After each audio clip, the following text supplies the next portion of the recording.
TVK தான் தமிழ்நாட்டை ஆண்டுகிட்டு இருக்குன்னு நினைக்கிறீங்களா? இல்ல, நீங்க ஸ்கிரீன்ல பாக்குற அரசியல் வேற, ஸ்கிரீனுக்கு பின்னாடி நடக்கக்கூடிய கேம் வேற. உங்களை, உங்க குடும்பத்தை, இந்த ஒட்டுமொத்த தமிழ்நாட்டையும் அழிக்க மிகப்பெரிய மாஃபியா ஒண்ணு தமிழ்நாட்டுக்குள்ள புகுந்து ரொம்ப நாள் ஆச்சு. அதிகாரத்துல இருக்கிற அரசியல் கட்சி வெறும் முகமுடிகள் தான். பின்னணியில இருந்து இந்த மாநிலத்தையே ஆட்டி படைக்க போறது ஒரு ஆபத்தான நெட்வொர்க். 1988 கோயம்புத்தூர்ல ஒரு சின்ன லாட்டரி ஏஜென்ட் ஆரம்பிச்ச சாண்டியாகோ மார்டின் இன்னைக்கு பல லட்சம் கோடி ரூபாய் புழங்குற ஒரு மாஃபியா எம்பையரா உருவாயிருக்காரு. ஒரே ஒரு கம்பெனி 23,000 கோடி ஜிஎஸ்டி கட்டுற அளவுக்கு பிசினஸ் நடத்தி இருக்குன்னு சொன்னா ஒரு செகண்ட் நின்னு யோசிச்சு பாருங்க, எவ்வளவு பெரிய மணி ஃப்ளோ இது.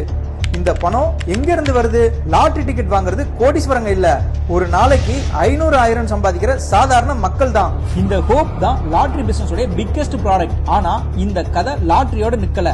வெறும் பணம் மட்டும் இருந்தா போதாதுன்னு அவங்களுக்கு நல்லா தெரியும். பிசினஸ் எந்த பிரச்சனையும் இல்லாம நடக்கணும், அதுக்கு சட்ட சிக்கல்களை சமாளிக்கணும், அதிகாரத்தில் இருக்கவங்களோட சப்போர்ட் வேணும். அதுக்கு கோடி கணக்குல பொலிட்டிக்கல் டொனேஷன் கொடுத்து இன்ஃப்ளூயன்ஸ் பில்ட் பண்ணலாம்னு நினைச்சாங்கன்னு குற்றச்சாட்டுகள் எழுந்துச்சு.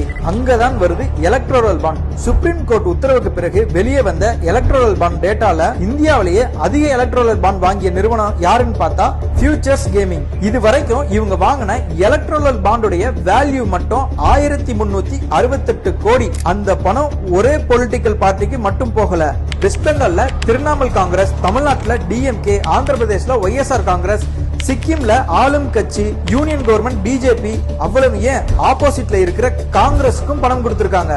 இதே ஆதவ அர்ஜுனா தான் ஏன் பார்ட்டி ஃபண்ட் வாங்குறீங்கன்னு கேக்குறாரு. ஆனா கொடுத்ததே அவர் தான். பேசிக்கலி எந்த சைடு பவருக்கு வந்தாலும் நம்ம சைடு சேஃபா இருக்கணுங்கிற மாதிரியான ஒரு பேட்டர்னா தான் இது தெரியுது. இந்தியா முழுக்க பல மாநிலங்கள்ல லாட்டரி பிசினஸ் பண்ண முடிஞ்ச இவங்களால தமிழ்நாட்டுக்குள்ள மட்டும் எவ்வளவு முக்கி பார்த்தாலும் லாட்டரியை கொண்டு வரவே முடியல. அப்போ ஒரு கேள்வி வருது, நாம ஏன் மத்தவங்களுக்கு பணத்தை கொடுத்து பவரை வாங்கணும்? நம்மளே பவருக்கு வந்துட்டா என்ன அப்படின்னு யோசிச்சிருந்தா தமிழ்நாட்டை அவங்களுடைய கட்டுப்பாட்டுக்குள்ள கொண்டு வந்துடலாம்ல. ஒரே குடும்பத்தை சார்ந்தவங்க ஒரே நேரத்துல வெவ்வேறு பொலிட்டிக்கல் பார்ட்டிஸ்குள்ள நுழைஞ்சு பவர் சென்டரா மாறினாங்க. மனைவி லீமா ரோஸ ஏடிஎம்கேக்குள்ள அனுப்புனதா இருக்கட்டும், மகன் ஜோஸ் சார்லஸ கட்சி ஆரம்பிச்சு பிஜேபியோட அலைன்ஸ்ல நிக்க வச்சதா இருக்கட்டும், மருமகன் ஆதவ அர்ஜுனாவை டிவிகேல முக்கியமான பதவியில உட்கார வச்சதா இருக்கட்டும், இதெல்லாம் யதார்த்தமா நடந்த மாதிரிலாம் தெரியல. வெளியில பார்த்தா எல்லாரும் வேற வேற ஐடியாலஜி பேசுற மாதிரி இருக்கும். ஆனா பின்னணியிலங்கிறது ஒரே ஒரு குடும்பம் தான். ஒரு பக்கம் அவருடைய பொண்ணும் ஆதவ அர்ஜுனாவோட மனைவியுமான டெய்சி மார்டினை வச்சு பிசினஸ் ரன் பண்றாங்க. இன்னொரு பக்கம் மேடை ஏறி லாட்டரி எதிர்க்கிற மாதிரி எனக்கும் அதுக்கு எந்த சம்பந்தமும் இல்லைன்னு ஆதவ அர்ஜுனா பேசுவாரு. ஆனா டிவிகேவை நடத்துறதே அவங்களோட லாட்டரி பணம் தான் ஜோஸ் சார்லஸ் பல இன்டர்வியூல சொல்லியிருக்காரு. இப்போ இவங்களோட அடுத்த கட்ட பிளான் என்னவா இருக்கும் தெரியுமா?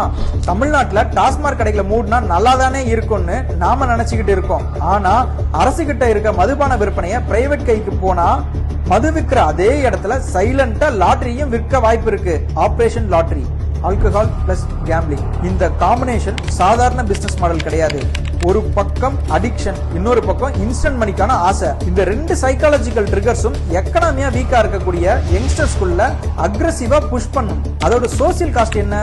ஒரு குடும்பத்துடைய மாச சம்பளத்துல பாதி ஆல்கஹாலுக்கும் இன்னொரு பாதி கேம்பிளிங்க்கு போகும். கடன், பினான்சியல் ஸ்ட்ரெஸ், குடும்ப பிரச்சனை, கிரைம், அடுத்த தலைமுறையோட எஜுகேஷன், ஹெல்த், ப்ரொடக்டிவிட்டின்னு ஒரு சொசைட்டியோட ஃபவுண்டேஷனே ஸ்லோலி வீக்கன் ஆக ஆரம்பிக்கும்.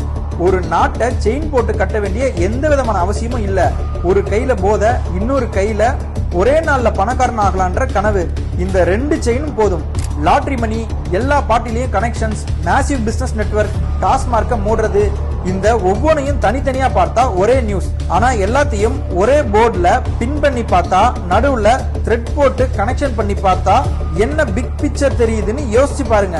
ஏன்னா ஒரு மாநிலத்தை அழிக்க எப்பவுமே போர் தேவையில்லை, பாம் தேவையில்லை, ஆர்மியும் தேவையில்லை. ஒரு தலைமுறையோட திங்கிங்க வீக்கன் பண்ணா போதும். அவங்களோட இன்கம் அடிக்ஷனுக்குள்ள இழுத்தா போதும்.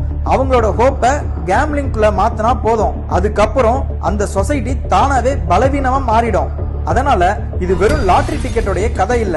மணி, பிசினஸ், பாலிடிக்ஸ், பவர், இந்த நாளும் ஒரே ஈகோ சிஸ்டம்குள்ள சேர்ந்தா அது பிசினஸ் எம்பையர் மட்டும் கிடையாது. அது ஒரு நாட்டையே அழிக்கக்கூடிய பவர்ஃபுல் மாஃபியா எம்பையர்.